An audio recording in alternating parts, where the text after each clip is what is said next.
السلام علیکم ورحمۃ اللہ وبرکاتہ۔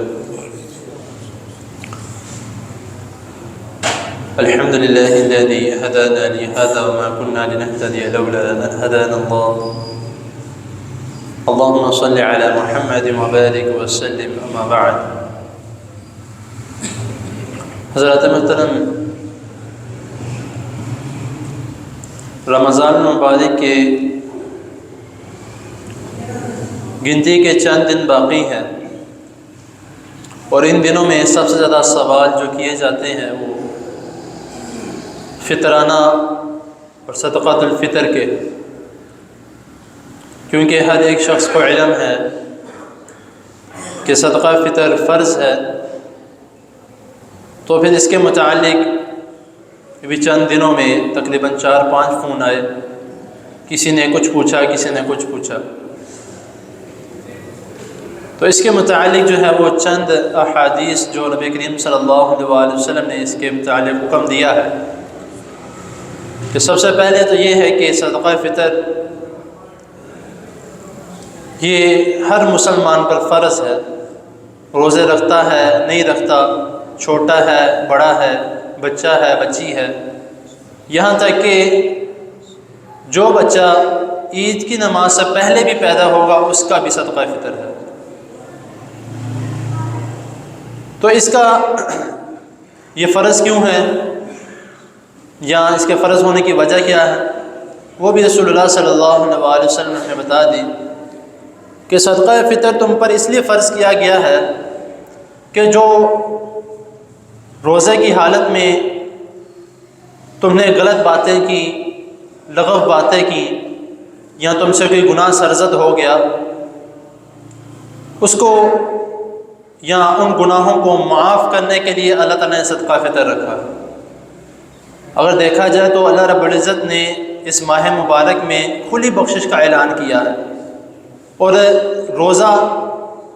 اس کی اجر بھی اللہ رب العزت نے اپنے ذمہ لیا ہے، اور رمضان مبارک میں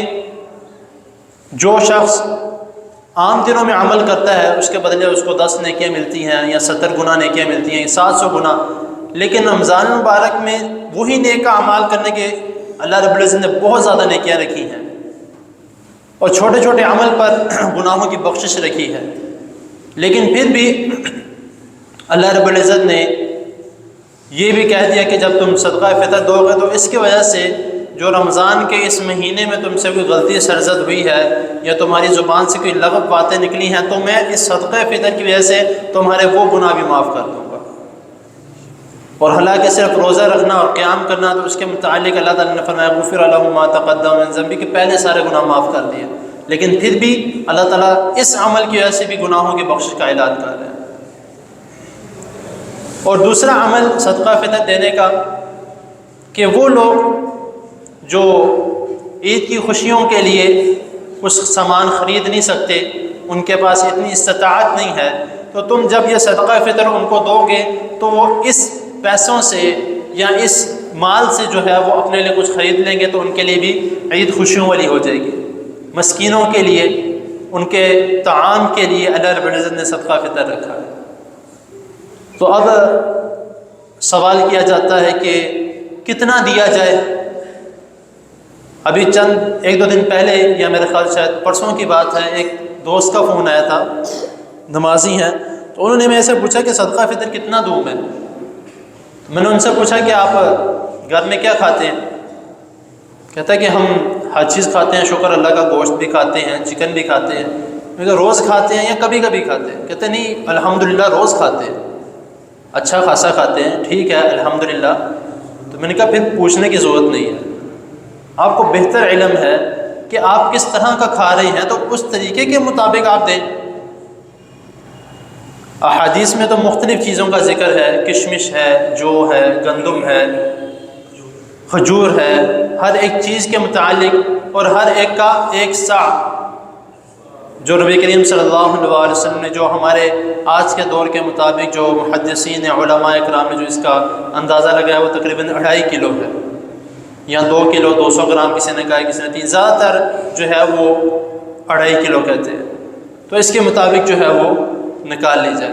تو اب سب سے کم جو قیمت اس بار جو بن رہی ہے وہ تقریباً 300 روپے ہے. اب وہ کہتے ہیں کہ ہم 500 کے حساب سے دے دیں یا 1000 کے حساب سے دے دیں چل جائے گا, یا 1500 کے حساب سے. جو آپ گھر میں کھاتے ہیں, اچھی چیز کھاتے ہیں تو اچھے طریقے کے حساب سے دیں. اب ایک اور جو ہے وہ اکثر لوگ کہتے ہیں کہ نہیں, جن جن چیزوں کا ذکر قرآن میں احادیث میں ہے وہی دینی ہے, وہ خرید کے دینی ہے. جس طرح جو کا ذکر ہے, گندم کا ذکر ہے, کھجور کا ذکر ہے, یا باقی چیزوں کا ذکر, کشمش کا ذکر ہے, تو کہتے ہیں کہ نہیں, یہ چیزیں خرید کے دے دی جائیں ان کو,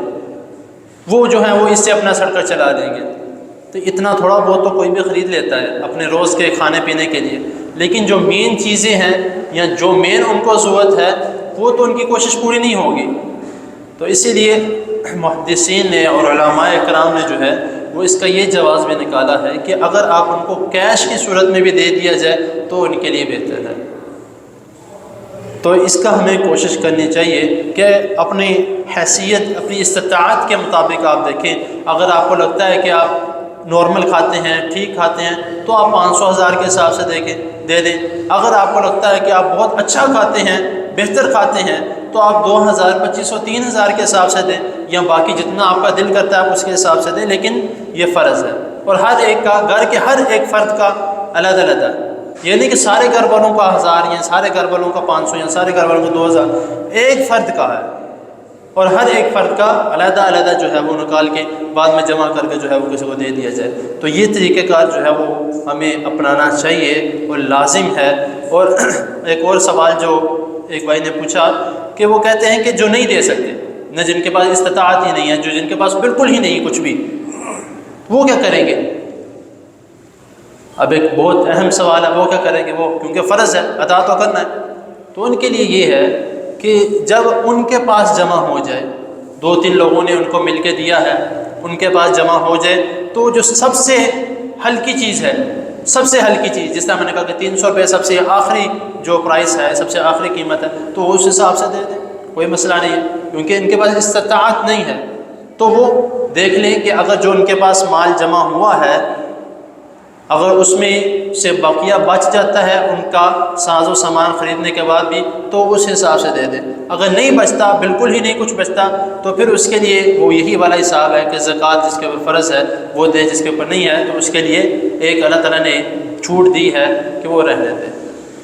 تو اس کا ہمیں خیال کرنا چاہیے. اللہ تعالیٰ کی حضور دعا ہے اللہ تعالیٰ ہمیں جو سنا ہے. اور ایک اور بات ذہن میں آ گئی, ویڈیو اور تھوڑا سا لمبا ہو گیا, کہ یہ صدقہ فطر جو ہے وہ عید کی نماز سے پہلے دینا ہے. صدقہ فطر عید کی نماز سے پہلے دینا ہے, کیونکہ احادیث میں باقاعدہ ہے کہ نبی کریم صلی اللہ علیہ وسلم فرمایا کہ جو صدقہ فطر عید کی نماز سے پہلے دے گا اس کے لیے صدقہ فطر اس کا قبول کر لیا جائے گا, اس کا فطرانہ قبول کر لیا جائے گا, جو صدقہ فطر ہے. جو عید کی نماز کے بعد دے گا تو اس کے لیے عام صدقہ ہے, وہ صدقہ فطر والا صدقہ نہیں ہے. اللہ تعالیٰ کی حضور دعا ہے اللہ تعالیٰ ہمیں جو سنا ہے اس کو سمجھنے کی, اس پر عمل کرنے کی توفیق عطا فرمائے. جزاکم اللہ.